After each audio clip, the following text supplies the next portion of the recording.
आज का study 2 Kings chapter 5 पे है। इधर नामान, ये जो सीरिया का सेनापति था, उसके जीवन में परमेश्वर किस तरह कार्य करता है वो हम देखने वाले हैं। लेकिन जब ये हम ये पढ़ेंगे इसके बारे में, हम देखते हैं कि 2 प्रकार के लोग हमें मिलते हैं। एक तो जो परमेश्वर को जानता है और एक जो परमेश्वर को नहीं जानता है। एक जन देखेंगे नामान, वो परमेश्वर को नहीं जानने वाला आदमी है, और उधर एक दूसरा गेहाजी करके है ये घटना में, जो परमेश्वर को के बारे में जानता है। और ये 2 लोगों के विश्वास के बारे में हम आज इस घटना में पढ़ने वाले हैं। हम ये जब घटना पढ़ते हैं, हमें ये समझ में आता है कि परमेश्वर अपने आप को प्रकट करता है उन लोगों को जो उसके ऊपर विश्वास रखते हैं। जो लोग परमेश्वर के ऊपर विश्वास रखते हैं, परमेश्वर उनको अपने आप को प्रकट करता है। तो आज हमारा ध्यान रहेगा ये जब पढ़ते वक्त विश्वास के ऊपर, और विश्वास से किस तरह से जब परमेश्वर हमारे जीवन में कार्य करता है उसका क्या इफेक्ट्स रहते हैं, परिणाम रहते हैं। 5 भाग में हम देखेंगे। पहला तो faith is based on facts, हमारा विश्वास वो हकीकत के ऊपर आधारित है। दूसरा, फेथ लीड्स टू एक्शंस, हमारा जो विश्वास है वो हमारे कार्य में प्रकट होता है। तीसरा देखेंगे कि faith needs to be supported by obedience, हमारे में विश्वास है तो वो आज्ञाकारी में, आज्ञा पालन में प्रकट होता है। चौथा देखेंगे कि हमारा जो faith leads to a deeper knowledge of God, जब हम विश्वास रखते हैं परमेश्वर के ऊपर, वो हमें एक डीपर नॉलेज,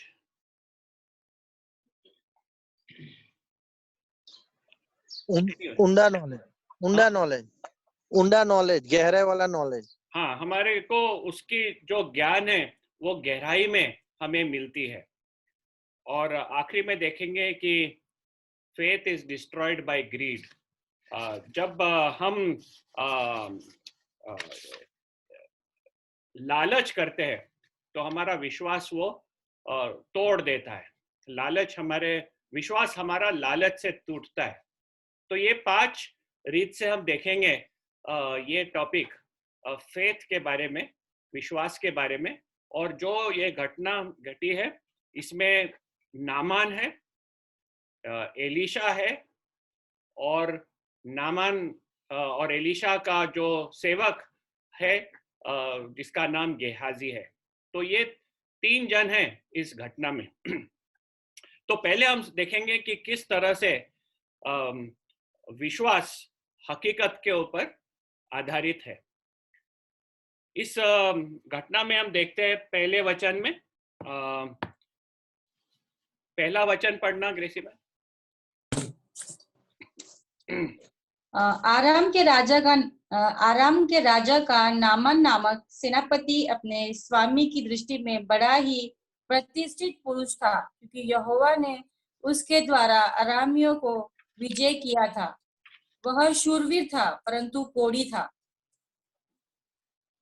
2 और 3 भी पढ़ लेना। अरामी लोग दल बांधकर इजराइल के देश में जाकर वहां से एक छोटी लड़की बंदी बनाकर ले आए थे, और वह नामान की पत्नी की सेवा करती थी। उसने अपने स्वामिनी से कहा, यदि मेरा स्वामी शमरोन के बशतता के पास होता तो क्या ही अच्छा होता, क्योंकि वह उसके कोढ़ से चंगा कर देता। Thank you. इधर से हम देखते हैं कि नामान कौन था। नामान एक वीर सेनापति था, और उसको उधर का राजा और उधर की प्रजा बड़े आदर में मानती थी, क्योंकि परमेश्वर ने उसके हाथ से सीरिया को काफी प्रचंड विजय दिया था। तो हम देखते हैं कि ये जो मनुष्य है जिसके बारे में पढ़ते हैं कि वो एक वीर सैनिक है, लेकिन उसको कोड है, उसको कोड है। और जब ये नामान के बारे में हम बाइबल में पढ़ रहे हैं, उधर एक थोड़ा सा एक आश्चर्यचकित बात बताया गया है। उधर लिखा है कि यहोवा ने उसके द्वारा अरामियों को विजय किया था। यानी इज़राइल का परमेश्वर, सारे सृष्टि का परमेश्वर यहोवा, उसने ये सीरिया को कहते हैं इधर आरामियों हिंदी में कहते हैं और सीरिया इंग्लिश में कहते हैं। तो जब भी मैं सीरिया करके बोलूंगा उसका हिंदी में ट्रांसलेशन आरामियों है। तो आरामियों के लोगों को नामान के हाथ के द्वारा यहोवा ने विजय दिया था। तो इधर हम देखते हैं कि हमारा परमेश्वर वो सिर्फ इज़राइल का परमेश्वर नहीं है, सारे सृष्टि का परमेश्वर है। आज हम हमारे परमेश्वर यहोवा के ऊपर विश्वास करते हैं। उसने अपने आप को प्रभु यीशु ख्रिस्त करके प्रकट किया है हमें। ये प्रभु यीशु ख्रिस्त सिर्फ विश्वासियों जो उसके नाम से कहला जाते हैं, सिर्फ उनका परमेश्वर नहीं है, सारे सृष्टि का परमेश्वर है। चीन का देश हमारे प्रभु यीशु ख्रिस्त के ऊपर विश्वास नहीं रखता है, लेकिन प्रभु यीशु ख्रिस्त की प्रभुता चीन के ऊपर भी है, रशिया के ऊपर है, नॉर्थ कोरिया के ऊपर है। जो भी आप देश बोलो, प्रभु यीशु ख्रिस्त जो विराजमान है सिंहासन पे, हर एक देश, हर एक लोग उसके अधीन है। तो ये हम देखते हैं कि आरामियों जो परमेश्वर, जीवित परमेश्वर को न मानने वाले लोग थे, उनको यहोवा ने अपने हाथ से नामान के द्वारा विजय किया था। तो हम देखते हैं कि ये है नामान जो इस परमेश्वर को नहीं पहचानता है, लेकिन जो विजय उसे मिला था वो परमेश्वर ने उसे दिया था। अभी वो आदमी एक कोढ़ी था। तो हम जब देखते हैं कि किस तरह से इस वीर आदमी को कोढ़ आता है, और ये भयानक परिस्थिति, कोढ़ यानी बहुत भयानक परिस्थिति। अभी ऐसा परिस्थिति परमेश्वर ने ये एक बहुत सक्सेसफुल आदमी को दिया था। तो हम बोलेंगे कि ये ठीक नहीं है, लेकिन आगे बढ़ के हम देखेंगे कि यही कोढ़ ने इस आदमी नामान को दमास्कस से इज़राइल में लाता है, ताकि वो जीवित परमेश्वर के साथ उसका पहचान हो। फिर हम दूसरा घटना देखते हैं दूसरे वचन में कि ये जो सीरिया के लोग थे, आरामीय लोग थे, उन्होंने जब इज़राइल के ऊपर हमला किया था, तो एक गांव में से एक छोटी लड़की को उन्होंने उठा के ले गया था, और वो एक दासी के रूप में काम करती थी। और किधर? नामान के घर में उसके पत्नी की वो सेवा करती थी। अभी ये लोग जो थे आरामियों, उन्होंने इज़राइल पे हमला किया, उधर की एक लड़की उठा के ले गए। तो कितने क्रूर लोग हैं, इस तरह से हम देखते हैं। लेकिन जो परमेश्वर की आयोजन है, हम देखते हैं कि किस तरह से परमेश्वर पहले से जो कार्य उसका प्लान है शुरुआत किया था, ताकि सही समय में वो छोटी सी लड़की नामान के घर में हो और वो उसे परमेश्वर के बारे में बताए। यही ऐसी घटना हम जोसेफ के जीवन में देखते हैं कि किस तरह जोसेफ के भाई उसे बेच डालते हैं और वो पोटीफर के घर जाता है। पोटीफर के घर में से फाइनली फारो जो है इजिप्ट का, उसके घर में पहुंच जाते हैं। और उधर हम देखते हैं कि किस तरह से परमेश्वर यूसुफ को महान रीत से वापरता है।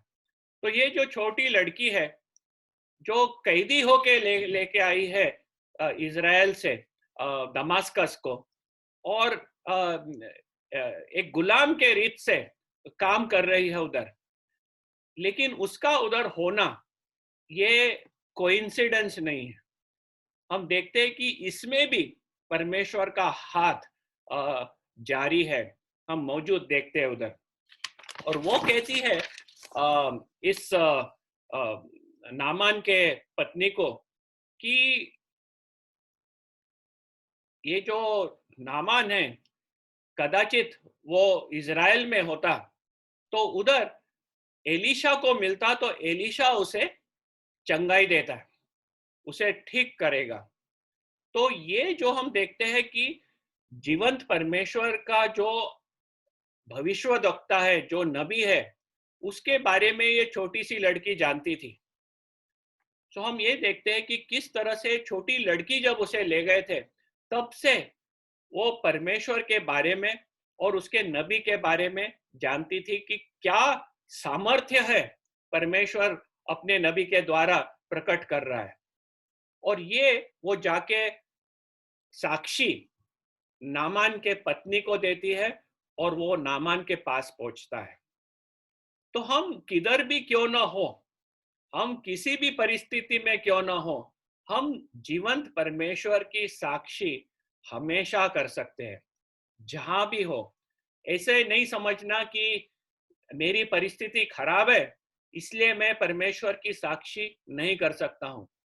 क्या हो कि परमेश्वर ने ही हमें उस परिस्थिति में क्यों डाला हो, ताकि उधर हम परमेश्वर के बारे में लोगों को बता सके। और ये छोटी सी लड़की जो अपने उसके हद में था वो करी, उसको पता था एलीशा के बारे में, और ये एलीशा के बारे में जो जीवित परमेश्वर का नबी था, उसने जाके नामान के पत्नी को बता दी। और नामान के पत्नी ने, हम देखते हैं, जाके नामान को बताया। परमेश्वर की ये अद्भुत है रीत कार्य करने की।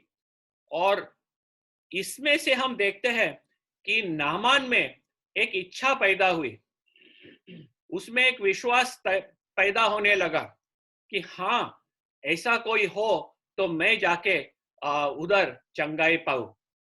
लेकिन ये जो उसका विश्वास था, ये हकीकत के ऊपर आधारित था। आज हम लोग परमेश्वर के हकीकत के जानने वाले लोग हैं। दुनिया में अनेक लोग हैं जो अंधकार में रहते हैं, जो मृत्यु के ओर चल रहे हैं। और ये हमारी जिम्मेदारी हो जाती कि हम जो ये हकीकत जानने वाले हैं पर जीवित परमेश्वर के बारे में, हम ये हकीकत दूसरों के साथ बांटे। किस तरह लोग उसे वापरेंगे हमें नहीं पता, क्या करेंगे लोग नहीं पता, क्या ठट्टा मश्करी करेंगे नहीं पता, क्या वो हम जो हकीकत बताते हैं वो लेकर परमेश्वर के ऊपर विश्वास डाल के नया जीवन पाए, नहीं पता। लेकिन हमारी जिम्मेदारी होती है कि ये हकीकत जान के हम चुप नहीं रह सकते। हम जब देखते हैं अंधकार, हम जब देखते हैं पाप का जाल, हमारी ये रिस्पॉन्सिबिलिटी होती है कि हम ये हकीकत लोगों को बताएं। आगे चल के हम देखेंगे कि किस तरह विश्वास वो हमारे कार्य में प्रकट होता है। विश्वास हमारे कार्य में प्रकट होता है। तो चौथे वचन में हम देखते हैं कि नामान अपने राजा के पास जाता है और कहता है कि मैंने ऐसा सुना कि इज़राइल में एक नबी है और वो मेरे कोड को ठीक कर सकता है। अभी ये हमें जानना है कि जो सीरिया का देश था और इज़राइल का देश, वो एक दूसरे के दुश्मन थे। ऐसे नहीं कि दोनों बहुत करीब के दोस्त थे। वो छोटी लड़की इज़राइल से उन लोग ने उठा के लाए थे, गुलाम बना के। तो ये दो देश हम देखते हैं कि वो अपने राजा के पास जाता है और कहता है कि मुझे इज़राइल जाके उधर चंगाई पाना है। अभी सीरिया के खुद के देव देवताएं थे, सीरिया के खुद के देव और देवताएं थे, सीरिया में खुद का रीत और प्रथा थी, लेकिन नामान को इतना अपना जो विश्वास जो शुरुआत हुआ था उसे प्रकट करने की जरूरत थी और जाके वो राजा से बात किया। तब वो सोचा नहीं कि राजा क्या बोलेगा, लोग क्या उसकी हंसी मजाक उड़ाएंगे। वो जाके राजा से बात करता है और आश्चर्य चीज ये है कि जब राजा सुनता है नामान को, वो तुरंत उसके साथ अग्री कर लेता है। और हम देखते हैं कि वो अग्री करता है कि नामान जाके सीरिया में एलिशा को मिले और जो भी हो सकता है करे। और वो एक खत भी देता है, ऐसा नहीं कि सिर्फ बोलता है ठीक है जाओ, लेकिन इज़राइल के राजा को वो खत लेके देता है।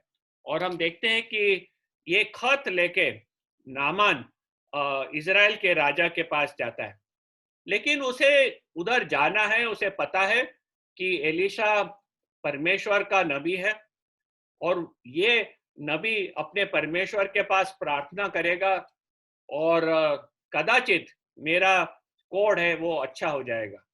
तो खाली हाथ नहीं जाता है, वो अपने साथ कुछ बख्शिश साथ में लेकर जाता है। इधर लिखा है 10 टैलेंट्स ऑफ सिल्वर, 10 किक्कार चांदी। एक किक्कार यानी 35 किलोग्राम, 10 किक्कार यानी 350 किलो चांदी लेके जाता है साथ में, और 6000 टुकड़े सोना, 6000 शेकल्स ऑफ गोल्ड, कदाचित 10 या 11 ग्राम का एक शेकल है, तो उसका मतलब है कि 60 किलो सोना और 350 किलो चांदी और 10 जोड़ी कपड़े, ये सब इतना लेके वो जाता है। यानी उसका विश्वास इतना अटल है कि हाँ, ये जो मैंने सुना कुछ तो भी जरूर इसमें कुछ ये होगा। तब उसने बोला नहीं है कि ये जो छोटी सी लड़की है वो भी दासी है, जो हम लोग पकड़ के लाए उसको कौन सुनेगा। नहीं, वो विश्वास रखा और हम देखते हैं कि ये सब साथ में लेके गया ताकि वो उधर जाके नबी को दे। लेकिन जब वो जाता है राजा के पास, हम देखते हैं कि ये विदेशी सेनापति जो परमेश्वर को नहीं जानता है, वो अपना विश्वास से आया उधर। और जब वो चिट्ठी इज़राइल के राजा को देता है और राजा पढ़ने लगता है कि सीरिया का जो राजा है क्या चिट्ठी भेजा है, तो उधर लिखा है कि मैं मेरे सेनापति नमन को भेजा हूं, अभी आप उसको उसके कोर्ट से चंगाई कर दीजिए। तो बोला क्या मैं परमेश्वर हूं क्या कि मैं किसको अच्छा कर सकता हूँ या बुरा कर सकता हूँ। वो बोला ये राजा का कुछ इसमें चाल है, वो मेरे साथ झगड़ा लेना चाहता है। और वो अपने खुद के कपड़े फाड़ दिया। यानी इतना उसको परेशान हो गया इज़राइल का राजा ये सुन के कि सीरिया का राजा बोल रहा है इसे चंगाई करके भेज वापिस। एंड वो बोला मेरे में क्या है इसको चंगाई करने, ये तो सीरिया मेरे साथ झगड़ा करने के लिए तैयार है, मे भी युद्ध शुरू हो जाएगा। और ये चिंता से वो अपने कपड़े फाड़ देता है। एक कपड़ा फाड़ना वो बहुत ये एक चिन्ह था कि एक बड़ी आपत्ति आ गई। जब आपत्ति आ जाती है बहुत बुरी तरह की, तब एक राजा अपने कपड़े फाड़ दे, ये बताने के कि ये आपत्ति मैं नहीं सह सकता हूं। और इस तरह से इजराइल का राजा उस सेनापति के सामने ऐसे किया।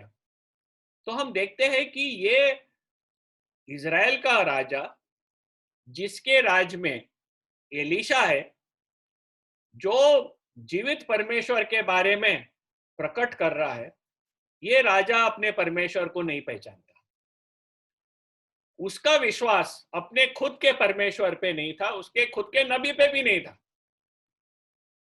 नबी के बारे में उसने सोचा भी नहीं, परमेश्वर के बारे में सोचा भी नहीं, और पूरी तरह से वो दुखी हो गया और बोला कि मेरे पे एक संकट आ गया है। ये जो घटना है वो एलीशा के कान पे पहुंची। तो एलीशा बोलता है कि ये राजा अपने कपड़े क्यों फाड़ रहा है, उसको मेरे पास भेज दो, नमन को मेरे पास भेजो, तब उसको समझेगा कि इजराइल देश में परमेश्वर का नबी मौजूद है।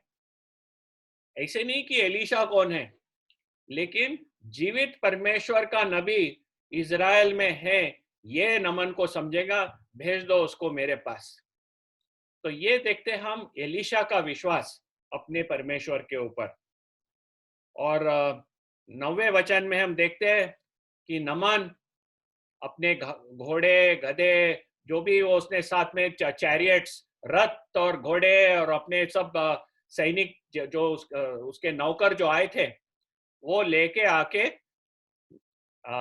एलीशा के घर के दरवाजे के पास आके खड़ा हो जाता है। तो ये देखते हैं कि किस तरह नमन ने अपने विश्वास को कार्य में प्रकट किया। जाके राजा से बात किया, चिट्ठी लेकर आके इजराइल के राजा को मिला, एंड फाइनली एलीशा के घर के दरवाजे के पास जाके खड़ा हो गया। हम भी हमारे जीवन में ये देखना है कि हम परमेश्वर के ऊपर विश्वास करते हैं, लेकिन ये विश्वास जब हमारे पास जो घटनाएं घटती है, क्या हम कभी ऐसे सोचते हैं कि लोग हमारे पे हंसी मजाक करेंगे, क्या बोलेंगे, हमारी जो इज्जत है उसका क्या हो जाएगा? कि जो विश्वास है हमारा, उस विश्वास में हम एक्शंस लेने के लिए तैयार हो जाते हैं। तब हम ये नहीं विचार करते हैं कि लोग क्या बोलेंगे, लोग क्या ठट्टा मस्करी करेंगे हमारी, लेकिन हम आगे बढ़ के कदम लेते हैं इस जीवंत परमेश्वर के बारे में। और हम तो परमेश्वर को पहचानते हैं, हमने उसे चखा है, उसके उद्धार का हमने एक्सपीरियंस किया है, लेकिन हम कितने बार चुप बैठ जाते हैं, पीछे हट जाते हैं, आगे जाके उसके ऊपर कदम उठाकर कार्य करने के लिए हम हिचकिचा जाते हैं। लेकिन ये जो नामान हम देखते हैं, वो परमेश्वर को नहीं जानने वाला है, लेकिन जब उसको थोड़ा सा भी समझता है, हम देखते हैं कि वो कदम लेके आगे अपने विश्वास को प्रकट करने आता है। तीसरा चीज हम देखेंगे कि faith is supported by obedience. हमारा विश्वास वो आज्ञा पालन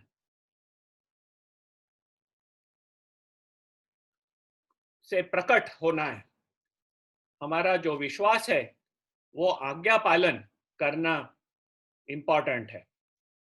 तो जब वो आके खड़ा होता है, तब 10वें वचन में हम देखते हैं एलीशा का क्या रिस्पॉन्स है। तो कृषि बेन 10वां वचन पढ़ना, 10 और 11। तब एलीशा ने एक दूत से उसके पास यह कहला भेजा, तू जाकर यर्दन में 7 बार डुबकी मार, तब तेरा शरीर ज्यों का त्यों हो जाएगा और तू शुद्ध होगा। परंतु नामान क्रोधित हो यह कहता हुआ चला गया, मैंने तो सोचा था कि अवश्य वो मेरे पास बाहर आएगा और खड़ा होकर अपने परमेश्वर यहोवा से प्रार्थना करके कोढ़ के स्थान पर अपना हाथ फेरकर कोढ़ को दूर करेगा। हाँ, तो इधर हम देखते हैं कि किस तरह वो नामान के घर पे आता है। अभी ये कौन है? सीरिया देश का सेनापति। वो आके उसके घर के आगे खड़ा होता है। एलीशा उसके सामने निकलता भी नहीं, अपने नौकर को भेजता है जो उसकी सेवा करता है। बोलता है जाके बोल उसे, क्या बोल, कि तू यरदन नदी में जा, 7 बार उसमें डुबकी मार और तू अच्छा हो जाएगा। बस इतना बता देता है कि करके वो पहचानता है एलीशा कि परमेश्वर ने उसे बताया था कि ये करना है, और वो करने के लिए बोल देता है। उसके माइंड में ये नहीं है कि नामान कैसे उसे स्वीकारेगा, वो तो इतना बड़ा आदमी है, उसमें क्या होगा। परमेश्वर का जो वचन था वैसे ही जाके वो नामान को बता देता है, और वो भी बताने के लिए अपने दास को भेजता है। बोलता है जाके बता दे। तो हमें ये समझना है कि सामर्थ्य आदमी में नहीं है, वो परमेश्वर के वचन में है। हम कई बार लोगों को बहुत महान करके स्थान देते हैं। हम बोलते हैं कि ये बहुत महान प्रचारक है, ये बहुत काफी सामर्थ्य से बोलता है। हमारा ध्यान लोगों के ऊपर रहता है, लेकिन हमें ये पहचानना है कि सामर्थ्य परमेश्वर के वचन में रहता है, लोगों में नहीं। परमेश्वर का वचन, उसमें सामर्थ्य है। जो वचन लाने वाला है उसे हम देखते रहेंगे तो हम रॉन्ग डायरेक्शन में चल जा सकते हैं। हम देखते हैं कि वही हुआ नमन में। पहले बार उसने देखा कि ये उसका नौकर आके मुझे बोल रहा है। परमेश्वर का जो वचन है वो न सुन के वो देखा कि ये जो नबी मेरे सामने नहीं आया और क्या बोला है मुझे, तो उसका ध्यान थोड़ा सा हट गया। और जब वो ध्यान उसका हट गया, हम देखते हैं कि वो क्रोधित हो गया। वो क्रोधित हो गया इसलिए कि बोला कि ये नबी मेरे सामने कैसे नहीं आया, मैं उसके घर के आगे खड़ा हूं और वो खुद बाहर नहीं निकलता है। परमेश्वर के वचन में सामर्थ्य है। परमेश्वर को वचन बताने वाले में सामर्थ्य नहीं है, उसके वचन में सामर्थ्य है। और हर एक जन को, हम सब जन को ये सीखना है कि हम किस तरह से परमेश्वर का वचन हमारे लिए हम सीख सकते हैं, पढ़ सकते हैं और उसके ऊपर विश्वास डाल सकते हैं। वचन कहता है क्योंकि वचन देने वाला परमेश्वर है, और हमारा ध्यान हमेशा ये वचन देने वाले परमेश्वर के ऊपर रहना चाहिए, ताकि हमारा विश्वास उस पे बन के रहे। वो जो लोगों के द्वारा बोलता है, हमारा विश्वास उनके ऊपर नहीं रहना चाहिए, क्योंकि लोग बदल सकते हैं लेकिन परमेश्वर का वचन कभी नहीं बदलता। तो इधर हम देखते हैं कि नमन बहुत क्रोधित हो जाता है। वो कहता है कि मेरी तो ये अपेक्षा थी कि वो खुद निकले बाहर, अपने परमेश्वर के सामने वो प्रार्थना करेगा, वो अपना हाथ मेरे जहां कोढ़ हुआ है अपना हाथ फिराएगा और मैं चंगा हो जाऊंगा। ये मेरी अपेक्षा थी।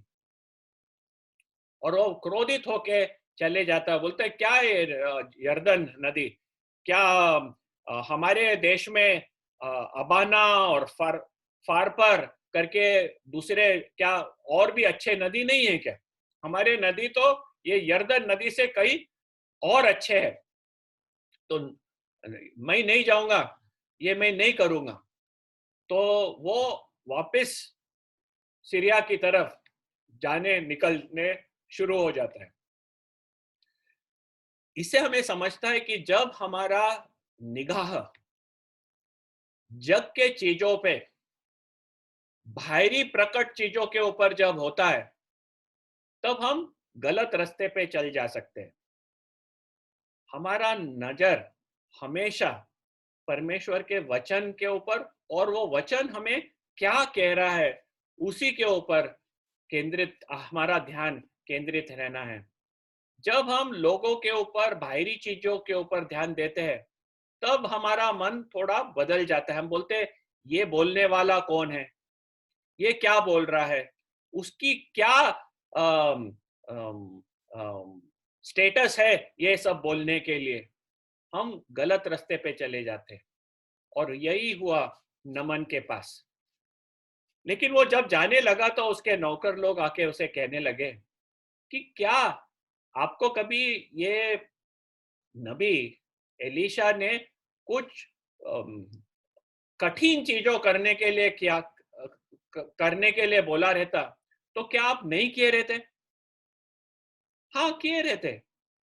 तो ये इतना सोपा चीज उन्हें आपको कहा है कि जाके यर्दन नदी में 7 बार डुबकी मारो, तो इतना आप क्यों क्रोधित होते हो? आप तो और भी महान और कठिन चीज करने के लिए तैयार थे। तब हम देखते हैं कि कैसे फिर परमेश्वर ने नमन के मन को बदला।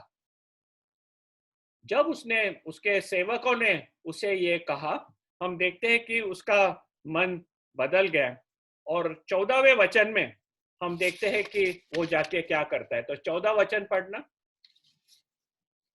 तब उसने परमेश्वर के भक्त के वचन के अनुसार यर्दन को जाकर उसमें 7 बार डुबकी मारी, और उसका शरीर छोटे लड़के का सा हो गया और वह शुद्ध हो गया। तो हम देखते हैं कि वो जाके यर्दन नदी में 7 बार डुबकी मारी, क्योंकि परमेश्वर के नबी ने ये कहा था, उसके वचन के अनुसार वो जाके ये करता है।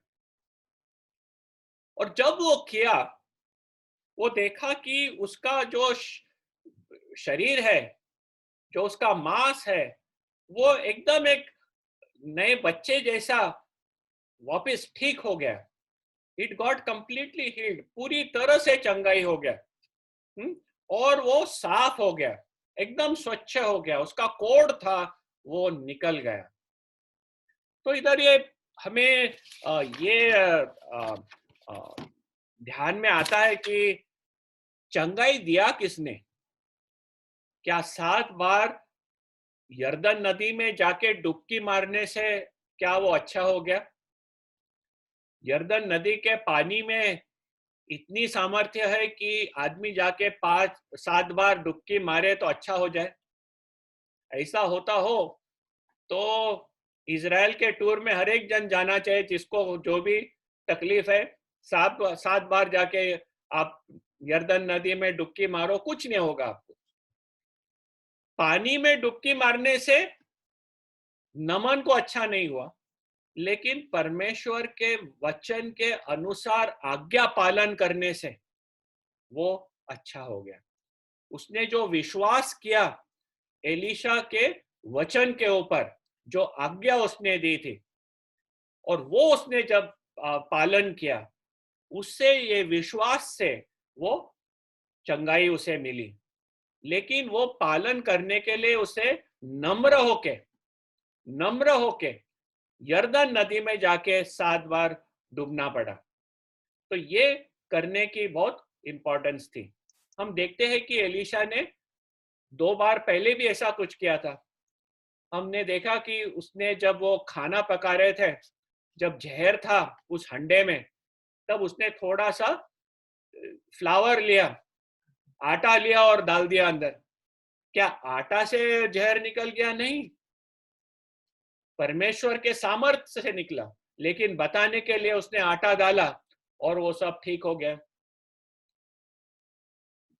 जेरिको में जब पानी का झारा में से बुरा पानी निकल रहा था, तब उसने नमक लेके अंदर डाला, नमक से अच्छा नहीं हो गया, परमेश्वर के सामर्थ्य से अच्छा हुआ, लेकिन ये प्रकट करने के लिए उसने नमक डाला। यहां भी यरदन नदी में प्रकट करने के लिए, ये बताने के लिए कि मैं तैयार हूं परमेश्वर के वचन को स्वीकारने के लिए, अधीन होने के लिए और उसे आज्ञा पालन करने के लिए। और जब उसने किया, हम देखते हैं कि उसमें चंगाई आ गई, वो स्वच्छ हो गया। तो हमारा विश्वास आज्ञा पालन से सपोर्ट होना चाहिए। Faith needs to be supported by obedience. हम बोलेंगे हम विश्वास करते हैं, लेकिन आज्ञा पालन करने के लिए हम तैयार नहीं हैं, तो हमारे विश्वास का कोई फायदा नहीं है।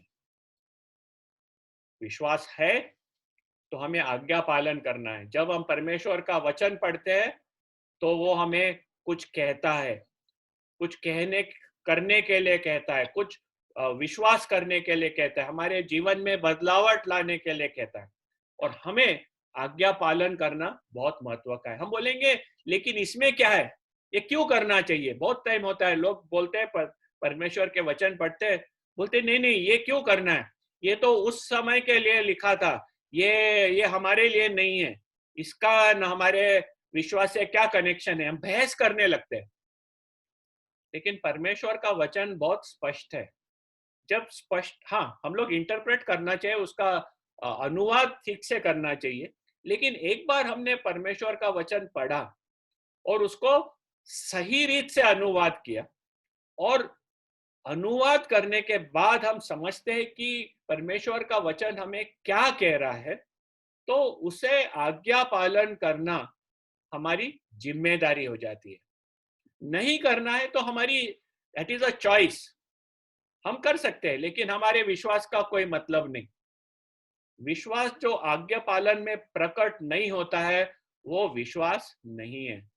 नामान को अपना विश्वास आज्ञा पालन में प्रकट करना बहुत महत्व का था। पहले पहले हिचकिचाया, क्रोधित हो गया, जाने के लिए तैयार हो गया वापस, लेकिन हम देखते हैं कि जब वो अपने हृदय को कोमल बना के परमेश्वर के वचन के अंदर नीचे आके आज्ञा पालन किया, तब उसे पूरी तरह से चंगाई मिली। फिर आगे हम बढ़ के देखेंगे कि किस तरह विश्वास हमें परमेश्वर के नॉलेज में, उसके ज्ञान में हमें और डीपर ले जाता है। विश्वास हमें परमेश्वर के ज्ञान में और ऊंधा ले जाता है। कैसे ऊंधाई में हमें और गहराई में हम परमेश्वर के ज्ञान में जा सकते हैं। 15वें वचन में हम देखते हैं कि नमन में इसका क्या परिणाम हुआ। तो 15 वचन पढ़ना। तब वह अपने सब दल बल समेत परमेश्वर के भक्त के यहाँ लौट आया और उसके सम्मुख खड़ा होकर कहने लगा, सुन, अब मैंने जान लिया कि समस्त पृथ्वी में इजराइल को छोड़ और कहीं परमेश्वर नहीं है, इसलिए अब अपने दास की भेंट ग्रहण कर। हाँ, तो इधर हम देखते हैं कि जो उसमें ये चंगाई आई, तब वो बोलता है कि अभी मैं जान चुका हूं कि संपूर्ण जग में कोई परमेश्वर नहीं है, इजराइल के परमेश्वर को छोड़कर और कोई नहीं है।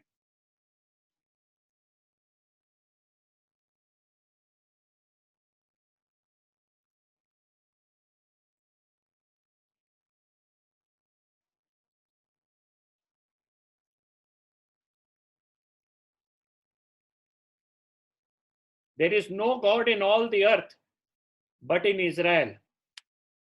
अब मैंने जान लिया कि समस्त पृथ्वी में इजराइल को छोड़ और कहीं परमेश्वर नहीं है। तो ये पहचान कि सिर्फ इतना नहीं कि हाँ ये एक परमेश्वर है, अनेक परमेश्वर है, ये थोड़ा शक्तिमान परमेश्वर है, ऐसा नहीं जाना उसने। काफी लोग ऐसे जानने लगते हैं, एक देवता से दूसरे देवता के पास जाते हैं, अपना जो प्रॉब्लम्स है, जो तकलीफें है, जाके ये मंदिर में जाते, वो गुरुद्वारा में जाते, ये मस्जिद में जाते हैं, ये ढूंढने के लिए कि अपने तकलीफों का जवाब कौन देगा। और फिर जब उसे कुछ हल मिलती है तो ऐसा समझते हैं कि हाँ, ये देव वो देवता से थोड़ा शक्तिमान है, सब जन है, लेकिन ये शक्तिमान ज्यादा है। लेकिन नमन, जब वो चंगाई मिली, उसका परमेश्वर के ऊपर विश्वास और परमेश्वर का ज्ञान, और परमेश्वर की ज्योति उसके जो जीवन में आई, वो ये कबूल किया कि संपूर्ण पृथ्वी पर और कोई नहीं है इज़राइल के परमेश्वर को छोड़कर, और कोई परमेश्वर नहीं है। तो ये जो है उसने जान लिया, और वो चाहता था कि एलीशा को एक बख्शिश दे। हम देखें कि कितना सब बख्शिश लेके आया था, 350 किलो चांदी, 60 किलो सोना, 10 जोड़ी कपड़े। इतना सब रहता तो हम रिटायर होके घर में बैठे, खुद का भी देख सकते हैं और अन्य जो भविष्यवक्ता है, नबी, सब जन को खाना पीना के लिए भरपूर हो गया रहता। लेकिन वो एलीशा बोलता मैं नहीं लूंगा कुछ। बोलता है जो परमेश्वर के आगे मैं खड़ा हूं, जिसके आगे मैं खड़ा रहता हूं, मैं उसके नाम से ये तय किया है, मैं तेरे हाथ से कुछ भी नहीं लूंगा। ये है एलीशा। जब एलीशा देखता है ये चीजों के ऊपर और जब अपने परमेश्वर की ओर देखता है, तब उसे समझता है कि ये जो घटना हो रही है वो परमेश्वर के नाम के महिमा के लिए हो रही है। ये समय नहीं है लेने देने के लिए। ये कुछ ऐसा उसने परमेश्वर का चीज बेचा नहीं है कि वो सोना और चांदी से उसे रिटर्न किया जा सकता है। ये परमेश्वर का कार्य है और ये एक अद्भुत कार्य है, और उसके लिए वो रिटर्न में कुछ लेने के लिए तैयार नहीं था। वो बोलता है कि मैं बिल्कुल नहीं लूंगा। लेकिन नामान आग्रह करता है करके उसके हृदय में एक भावना हुई है, और वो बोलता है नहीं लो। लेकिन जितना भी वो आग्रह किया, एलीशा तय कर लिया था कि मैं कुछ नहीं लूंगा, और नहीं लिया। वो परमेश्वर का मान ऊंचा उठा के रखना था इस अन्य जाति के आदमी के सामने कि परमेश्वर एक महिमा का परमेश्वर है, उसे चीजों की जरूरत नहीं है, और वो कुछ नहीं लिया उसके पास से। तब हम देखते हैं 17वें वचन में कि फिर नामान कहता है कि देखो, मुझे 2 खच्चर भर के इधर से मैं मट्टी ले जाऊंगा, ताकि मैं उधर ये परमेश्वर का मैं भक्ति करूंगा, और मैं होम बलि या मेल बलि दूसरे परमेश्वरों को और दूसरे देव देवता को नहीं चढ़ाऊंगा, सिर्फ यहोवा को मैं, मेरा जो बलि चढ़ाना है, मैं सिर्फ यहोवा को मेरा वर्शिप करूंगा।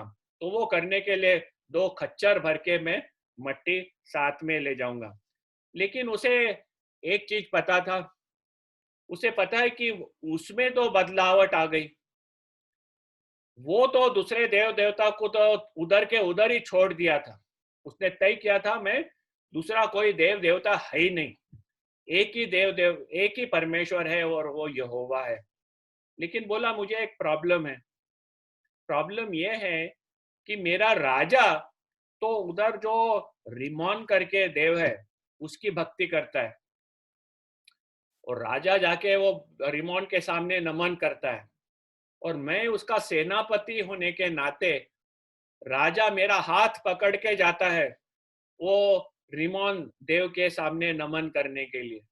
और जब वो झुकता है तो मुझे भी झुकना पड़ेगा उसके साथ, ताकि वो मेरे पे आधार लेता है, और मैं वैसे झुक गया उसके सामने, तो बोलते हैं कि ये यहोवा मुझे क्षमा कर दे। तो ये उसे पहले से पता था, और वो एलीशा को कहता है कि ये मेरी हकीकत है, मेरे को क्षमा कर दे कर, लेकिन मैं वो रिमोन की भक्ति नहीं करूंगा। लेकिन बाहरी रीत से जब राजा मेरे पे ऊपर हाथ पकड़ के जाता है और नमन करता है, तो मैं भी झुक जाता हूं उसके झुकने के साथ। लेकिन ये यहोवा मेरे विरुद्ध न पकड़े। तब एलीशा हम देखते हैं उसके साथ सहमति हो जाता है, बोलता गो इन पीस, जा शांति से जा। यानी एलीशा जान लिया कि नमन का हृदय परमेश्वर की ओर पूरी तरह से, और वो बोलता हाँ तू जा शांति से। तो इसमें से हम समझते हैं कि परमेश्वर हमारे हृदय को जांचने वाला परमेश्वर है। वो बाहरी चीजों से नहीं देखता है। वो नहीं देखता है कि हम बाइबल खोल के कितने बार दिन में पढ़ते हैं, या कितने बार जाके प्रार्थना करते हैं, या लोगों के कलीसिया में हम कितने उत्साह से पार्टिसिपेट करते हैं। ये जो बाहरी के चीज है ना, जो हम खुद को धार्मिक बनाने के लिए और बताने के लिए बताते हैं, परमेश्वर वो सब उसमें से उसे कुछ रस नहीं मिलता है। वो सीधा हमारे हृदय में देखता है, क्या ये हृदय मेरे लिए 100% है, या कि मैं ये करता हूं लोगों को शो करने के लिए, बताने के लिए, ताकि लोग बोलेंगे देखो कितना कितना डिवोटेड आदमी है, कितना अच्छे से करता है, कितना धार्मिक है। परमेश्वर के आंखों के सामने सब कुछ खुला रहता है। तो हम एक दूसरे को इम्प्रेस करने के लिए बिहेव करते हैं, और ये छोड़ डालना चाहिए हमें सब जन को। दूसरों को इम्प्रेस करने के लिए हमें कुछ भी नहीं करना चाहिए, क्योंकि परमेश्वर हमारे हृदय को जांचने वाला परमेश्वर है। हमारे मन में एक भावना पैदा होने के पहले परमेश्वर उसे पहचान लेता है, और वो सिर्फ एक चीज चाहता है कि संपूर्ण हृदय से 100%, वो 1% भी दूसरे चीजों के लिए देने के लिए तैयार नहीं है। I am a jealous God, परमेश्वर बोलता है, I am a jealous God. वो हम 1% भी खुद के लिए निकाल लिए तो एक एकदम जहर जैसा हो जाता है। हमारा पूरा हृदय परमेश्वर चाहता है, वो हमारे हृदय को देखता है, और उसके अनुसार वो हमें स्वीकारता है या हमारे कामों को नाकार देता है। वेस्ट ऑफ टाइम, हम लोग खुद के लिए कुछ करते जाएंगे ना, वो वेस्ट ऑफ टाइम है। वो उसमें हमें कुछ इन्वेस्टमेंट करने की जरूरत नहीं है। खुद के लिए जीना हो तो भरपूरी से खुद के लिए जी लेना। परमेश्वर के लिए करना हो तो परमेश्वर चाहता है कि पूरे हृदय से हम उसकी सेवा करें। आगे चल के हम देखते हैं 5वां पॉइंट, कि लालच हमारे विश्वास को कैसे नष्ट कर देती है। हमारा विश्वास लालच से नष्ट हो जाता है।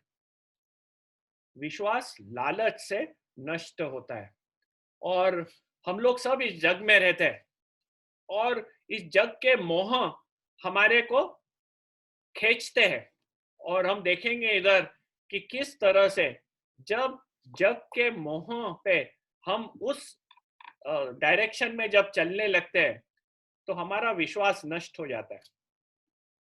20वें वचन में हम देखते हैं कि गेहाजी वो बोला है कि क्या है मेरा मालिक। अच्छा, जब हम नौकर मालिक करके शब्द वापरते, हमें यह याद रखना है कि एलाइजा जब नबी था, उसका नौकर था एलीशा। एलीशा का मालिक था इलाइजा। तो जब हम नौकर एंड मालिक का शब्द वापरते हैं, तो ये जो रिलेशनशिप है हमें याद रखना है कि कोई ऐसा वैसा नौकर नहीं है। इलाइजा का नौकर था एलीशा, एलीशा का मालिक था इलाइजा। वैसे एलीशा का नौकर है गेहाजी, और गेहाजी का मालिक है एलीशा। ये हमें याद रखना है कि एक बहुत महान स्थान है यह नौकर का। एलीशा के बाद सेवा करने की जिम्मेदारी गेहाजी पे आ सकती है, जैसे इलाइजा के बाद सेवा करने की जिम्मेदारी एलीशा पे आई थी। ये ध्यान में रखना जब हम ये नौकर और मालिक के बारे में शब्द वापरते हैं।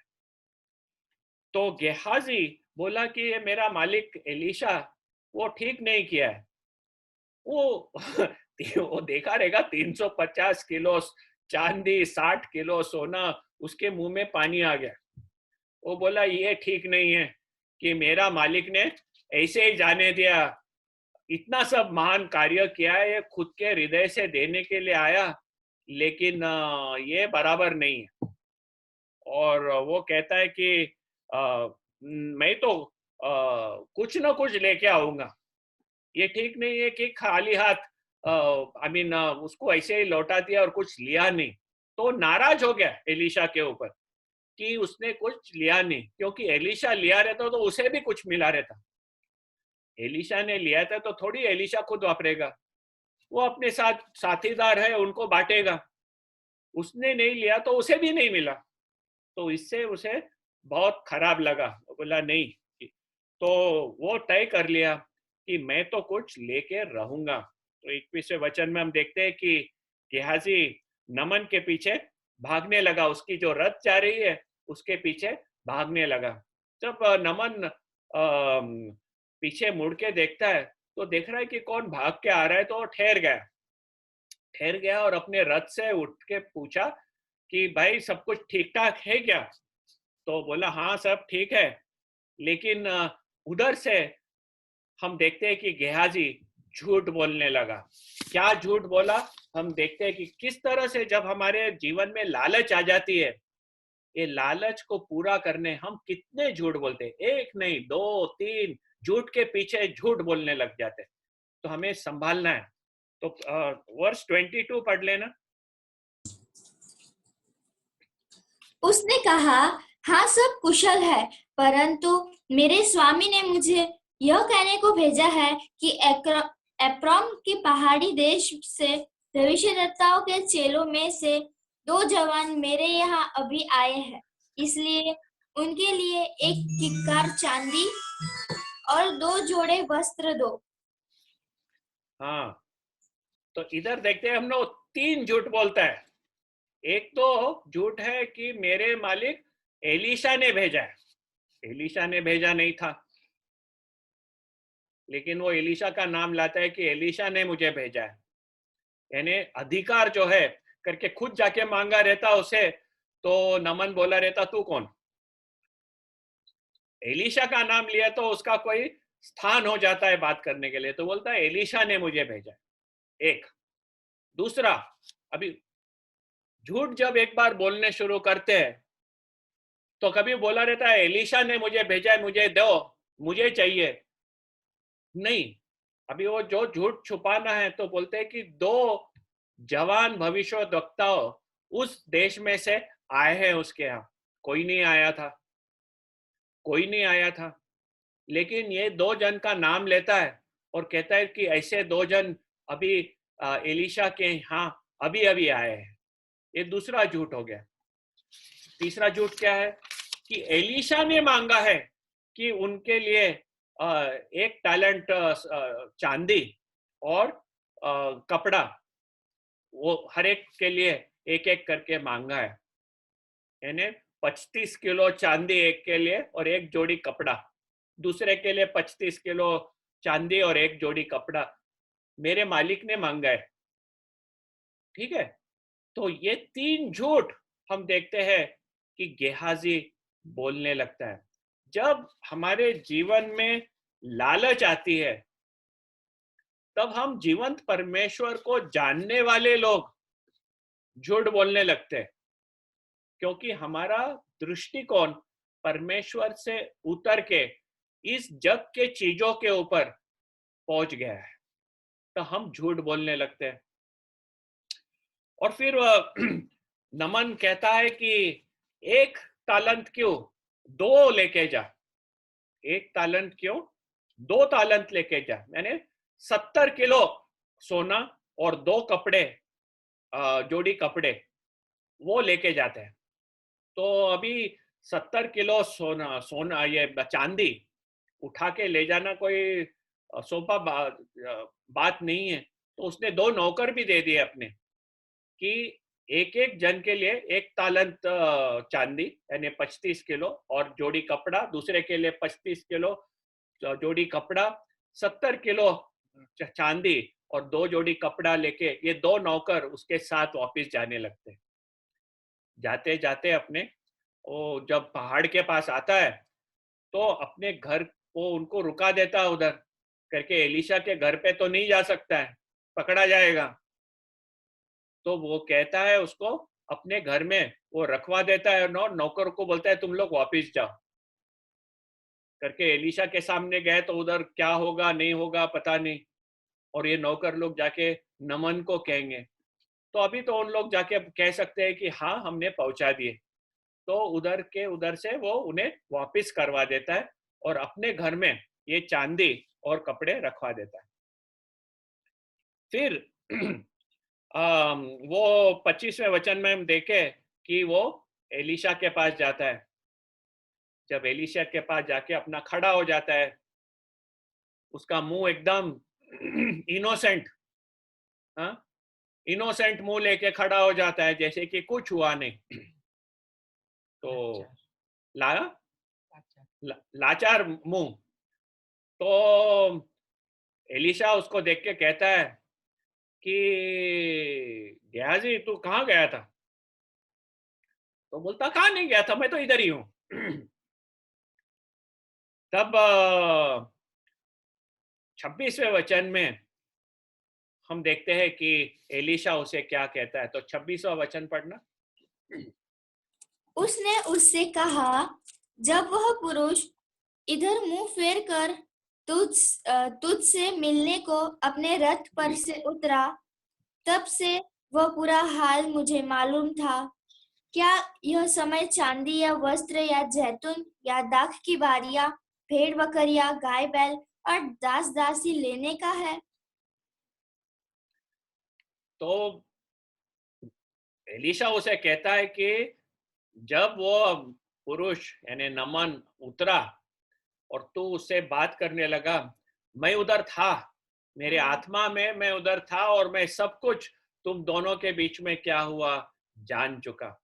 तो गेहाजी हाँ ना कुछ बोलने के लिए तैयार नहीं था करके, पता है ये परमेश्वर का नबी है और वो सब कुछ जानता है।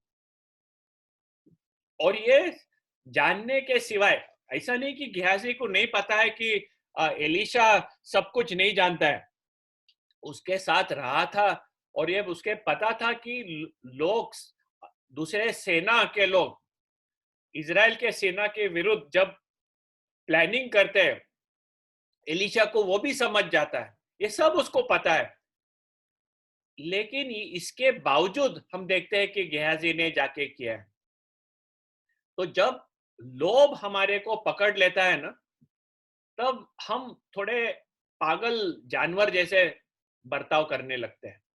हम भूल जाते हैं कि परमेश्वर हमारे मन को जांचने वाला परमेश्वर है, हमारा पूरा हृदय उसके सामने खुला है। हम भूल जाते हैं और ऐसा लगता है कि नहीं देख रहा है परमेश्वर, और हम जाके ऐसे बुरे चीज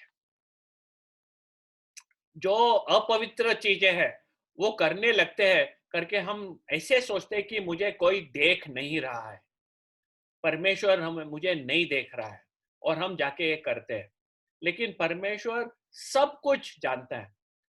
इधर हम देखते हैं कि एलिशा जो परमेश्वर का नबी है सब कुछ देख लिया था, और ये देख सकता है जानकर भी जब लोभ ने गेहाजी को पकड़ लिया तब वो भूल गया था और ये जाके उसने जो बुरा चीज है कर लिया।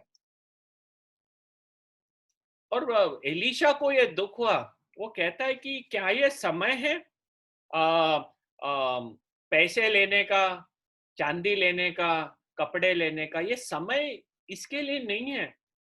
ये समय था कि एक अन्य जाति का सेनापति जाने कि परमेश्वर कौन है। परमेश्वर का नाम हम चांदी और कपड़े से बंटवारा नहीं करेंगे। तो ये हमें ध्यान रखना है कि हम जब लोगों को प्रचार करते हैं, हमारा जीवन कितना रीत से एक खुला जीवन रहना चाहिए। हम जब लोगों को प्रचार करते हैं प्रभु के बारे में, हमारा जीवन परमेश्वर के आगे सीधा कितना रहना चाहिए, क्योंकि लोगों के जीवन मृत्यु का सवाल है। जो अन्य जाति के लोग हैं, जो परमेश्वर को नहीं मानते, उनके सामने परमेश्वर के वचन का एक नमूना खड़ा रहना चाहिए, ताकि परमेश्वर के नाम को कोई चोट ना आए। ये है हमारा जीवन का परमेश्वर हमें हमारे से चाहता है। ये समय नहीं है कि हम किसी भी रीत से पैसा बना ले, अपने लिए जो करना है वो कर ले, क्योंकि परमेश्वर का नाम उसमें कम हो जाता है। और उसका हम देखते हैं कि कितना भयानक इफेक्ट था, उसका परिणाम कितना भयानक हुआ। हम 27वें वचन में पढ़ेंगे। तो 27 पढ़ना। इस कारण से नामान का कोढ़ तुझे और तेरे वंश को सदा लगा रहेगा। तब वह हिम सा श्वेत घोड़ी होकर उसके सामने से चला गया। नामान अपने कोढ़ से चंगाई मिली, लेकिन नामान का जो कोढ़ था वो गेहाजी पे चिटक गया, और ये श्राप मिला कि तू और तेरे संतान ये कोढ़ से हमेशा परेशान रहेंगे। तो हम देखते हैं कि गेहाजी किस तरह इस मोह से इस जग के चीजों के ऊपर गया, लेकिन जो चीजें चाहता था, वो जो परमेश्वर के विरुद्ध जो कार्य किया, नमन का कोढ़ आके उसके ऊपर चिटका। और एक बहुत सैड चीज, हाँ, हम पढ़ते हैं, वो एलीशा के सामने से निकल गया। He went out from the presence of Elisha. अभी वो एलीशा के साथ नहीं है। याद है, और एक ऐसा मनुष्य था जो लोभ से अपने मालिक के पास से निकल गया। उसका नाम था जुडास। जुडास हमारे परमेश्वर प्रभु यीशु ख्रिस्त के साथ रहता था। 3 साल उसने बिताया, लेकिन 30 टैलेंट्स ऑफ चांदी, silver pieces, 30 pieces of silver के लिए उसका जो लोभ था पैसे के ऊपर, उससे अपने प्रभु यीशु ख्रिस्त का बिट्रे किया। और फिर हम देखते हैं कि किस तरह से वो अपने प्रभु के पास से उस दिन जब वो रोटी खा रहे थे ऊपरी कमरे में, तब वो बाहर निकलता था और तब रात थी, और उसके हृदय में कैसे रात आ गई, और उधर ही वो रात में रह गया अपने प्रभु के से दूर। तो ये है लोभ का एक भयानक परिणाम, जो हमारे विश्वास को तोड़ देता है।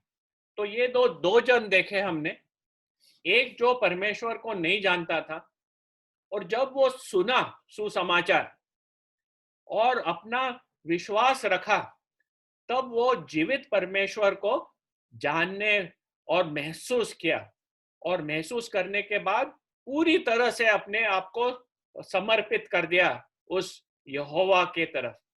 और दूसरी तरफ हम देखे हैं कि एक मनुष्य जो परमेश्वर के नबी के साथ रहता था, जो जीवित परमेश्वर के बारे में सब कुछ जानता था, जो उसके चमत्कारों को महसूस किया था, वो जब अपने लोभ से अपना जीवन जीना चाहता था कि किस तरह से वो परमेश्वर से दूर हो गया, अंधकार उसके जीवन में छा गया। तो विश्वास इतना महत्व का है हमारे जीवन में, और जब हम विश्वास से परमेश्वर के पास आते हैं, परमेश्वर अपने आप को ऐसे लोगों को प्रकट करता है। हमें भी हमारे खुद के जीवन को जांचना है, और जो प्रभु का वचन हमारे पास है और जो हम पढ़ते हैं, ये वचन को पढ़ने में, उसको अभ्यास करने में, ग्रहण करने में हम काफी हमारा समय निकालना चाहिए, इन्वेस्ट करना चाहिए। और उसके वचन से जैसे परमेश्वर खुद को प्रकट करता है, उसके ऊपर विश्वास रख के हमारे कार्यों में हम प्रकट करें, और ये भी बताए देखें कि किस तरह हम वो आज्ञा पालन करें उसके वचन का, ताकि परमेश्वर का आशीर्वाद और वो खुद को हमारे जीवन में प्रकट करे और हमारे जीवन से लोगों को उसका आशीर्वाद मिले।